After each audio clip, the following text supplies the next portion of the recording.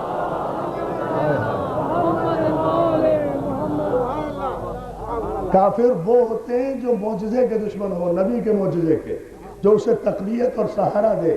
تو انہوں نے رات کے وقت مل کر اس اونٹنی کی کونچیں کاٹ دی اور اسے ہلاک کر دیا، اسے شہید کر دیا، اسے قتل کر دیا. یہ تمام کا تمام واقعہ ہوا.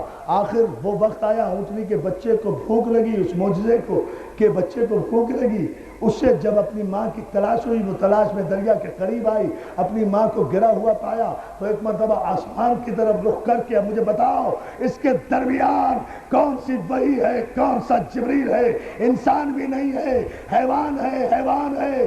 براہ راست آسمان کی طرف رخ کر کے کہتی ہے اونٹنی کی یہ بچی، پروردگار جنہوں نے مجھ سے میری ماں اور میرا رزق چھینا ہے ان پر اپنا عذاب نازل کر. ادھر اونٹنی کی بچی نے اپنے لب کھولے ہیں اور ادھر عذاب نازل ہوا ہے. قوم عاد و سمود کو تباہ و برباد کر دیا گیا. صرف جناب صالح اور ان کے سچے پیروکار باقی رہے، باقی سب برباد ہو گئے. پیغمبر اسلام سے کسی نے سوال کیا حضور نبی صالح کی اونٹنی کو تو صرف 12، دیکھیے یہ قانونی پہلو ہے سلی جاوی صاحب، عدل کا پہلو یہ ہے، عدالتوں کو اگر عدل لینا ہے تو علی کے دروازے پر آؤ. یہ دروازہ بتائے گا کہ پیغمبر اسلام سے پوچھا اونٹنی کو تو 10-12 آدمیوں نے قتل کیا تھا، تو یہ ساری قوم پر عذاب کیوں نازل ہوا؟ ان 10-12 آدمیوں پہ بجلی گرنا چاہیے تھی۔ سرکار رسالت نے فرمایا نہیں، یہی عدل الہی ہے، صرف 12 آدمی قاتل نہیں تھے، بلکہ جو اس مظلوم کے قتل میں شریک تھے وہ بھی قاتل، جو اس قتل پہ راضی تھے وہ بھی قاتل، جنہوں نے اس قتل پہ احتجاج نہیں کیا وہ بھی قاتل، جو خاموش رہے وہ بھی قاتل۔ تو اگر نبی کی اونٹنی کے قتل پر خاموش رہنے والے اور احتجاج نہ کرنے والے بھی اسی طرح کے قاتل ہیں جیسے اونٹنی کو قتل کرنے والے، تو محمد کے سب سے بڑے معجزے حسین کے قتل پر خاموش رہنے والے بھی شمر کے لشکر میں آئے ہیں، اور جو ہے نا کہ جو احتجاج نہ کرے۔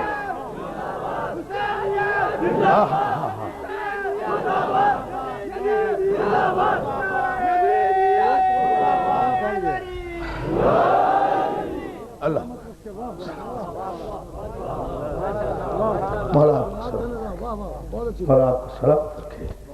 آپ حضرات جتنے، اور یہ واقعہ میں نے اس لیے بیان نہیں کیا کہ یہ میرے مضمون سے ریلیٹ کرتا ہے، یہ میں نے اس لیے بیان کیا کہ یہ اتنا سچا واقعہ ہے کہ کوفے کے بازار میں جب پہلا پتھر